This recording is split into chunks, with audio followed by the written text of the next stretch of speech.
sinisira ang litrato ng congressman nila sa sobrang galit ng mga taga Davao del Sur. Sana tayong 32 million na lampas ng mga Pilipino ay manindigan ngayong eleksyon na ito. Huwag niyo iboto!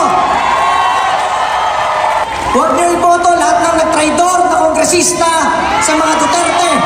Ang aming panawagan ngayong eleksyon na ito, iboto ninyo ang mga kaalyado ng Pangulong Duterte na narito sa harap at iboto ninyo ang mga senador ni Pangulong Duterte para mapagtibay ang pagbabalik sa Malacanang ni Sara Duterte. Dahil ang tagumpay ni Pastor Kibuloy, ang tagumpay ni Sara Duterte ay tagumpay ng mamamayang Pilipino.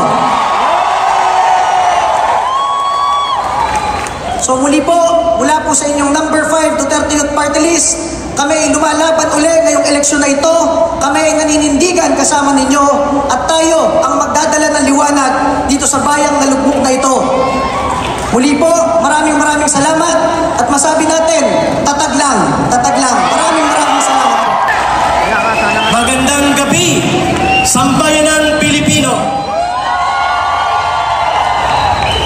Sa lahat po ng sumasama at nakikibahagi sa makasaysayan at makabuluhang pagtitipong ito, hindi lamang ang mga kasabihan at pamunuan ng Kingdom of Jesus Christ, kundi mismo ang iba't ibang sektor ng ating lipunan na naniniwala sa totoong pagdating ng reforma at pagbabago sa isang matinong pamamahala na siyang sinisimbolo ni Pastor Kibuloy, masigabong na pagpalakpak sa politika ng reforma at pagbabago. Bonifacio, sabi ko, ang kaibahan lang ng Liwasang Bonifacio at ng Inares Sports Arena, yun ay open space. Ito ay may bubong, pero rally pa rin ito para po sa totoong agenda ng sambayanang Pilipino. Kaya, namimiss daw ninyo ang panawagan, bayan, bayan, bayan ko. Di patapos ang laban mo. Si Pastor Kibuloy, dadalhin mo sa Senado. Kibuloy, dadalhin mo sa Senado. Bayan, bayan, bayan ko. Bayan, bayan, bayan ko. Di matapos ang laban mo. Di matapos ang laban mo. Si Pastor Kibuloy, pipit-pitin sa Senado. Yan po ang dadadundong ilang buwan na lang mula ngayon, sapagkat ikinuguhit ang kasaysayan ngayon. At tamang-tama po ang pinakasentro at pinakasimple na agendang tinutungtungan ng pagiging senador ni Pastor Kibuloy sa Republika ng Pilipinas ay siyang dahilan kung bakit sa loob ng 100 taon mahigit ng politika sa Pilipinas patuloy na nalulugmok sa kahirapan ang milyong-milyong Pilipino, dahil bulok at kurakot ang namumuno sa gobyerno maliban sa panahon ni Rodrigo Duterte. May exemption yun. And dahil rally ito, nakakaantig puso na sa loob ng mahigit 100 taon, mga kababayan, taon-taon na lang ang kinikita ng buong bansang Pilipinas. Halos 80% pinagpaparti-partihan lamang ng 13 na pamilya. 13 families lang ang nagpapartita sa halos 80% ng kaban ng bayan natin. Iyan ay dalawang mukha ng korupsyon. Korupsyon sa pribadong sektor ng mga oligarkiya at korupsyon sa loob ng gobyernong ito. Maiksi lang po ang sasabihin ko. Ito lang ang gusto naming i-deliver sa Ipanaw, Sambayanan. Walang ka-Eric at walang pagtitipon ng boses ng mga dating rebelde at mga kadre kung hindi kami binigyan ng oportunidad, pagkilala at pagrespeto ni Pastor Kibuloy at ng SMNI.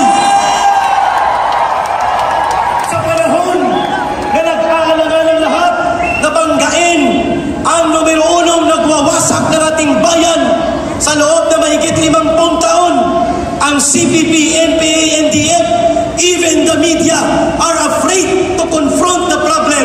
Kaya hindi po ganun ka-popular ang National Task Force to End Local Communist Armed Conflict. Subalit may isang taong pribado na galing Davao ang nanindigan at kanyang itinaya at nagsakripisyo para sa bansang ito upang labanan, tapusin at lubusang mawala ang numero salot sa ating bayan na nagpahirap sa ating mamamayan. Ang CPP, NPA, NDF, walang iba, si Pastor Kibuloy at ang laban kasama ang bayan.